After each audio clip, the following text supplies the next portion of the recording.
proven. Now that we have a TIV tribe in Nigeria that is speaking the same language we are speaking, you guys are gonna believe that we're from Nigeria. We have a TIV that has the Abantu. Now, but they believe that they are the part of Abantu. They are in the northern Nigeria.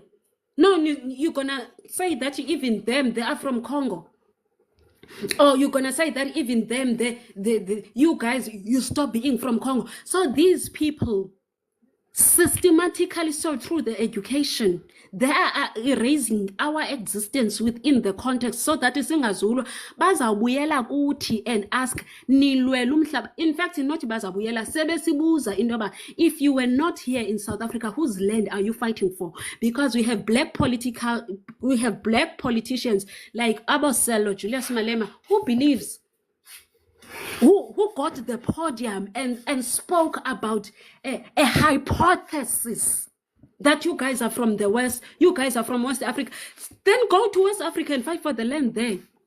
Now I understand the Boers. They sold this thing to you via this education. That's why we want education that is decolonized. The African education.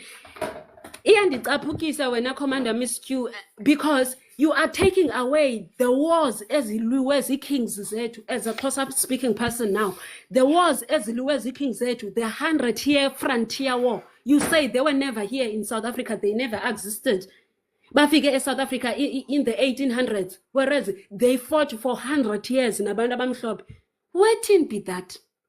So masikhupheni lento bantu expansion theory or bantu expansion myth yasa Stellenbosch, and any politician ethetha nangayo, we need indoba masiyilungise. I'm not from the West, I'm from here.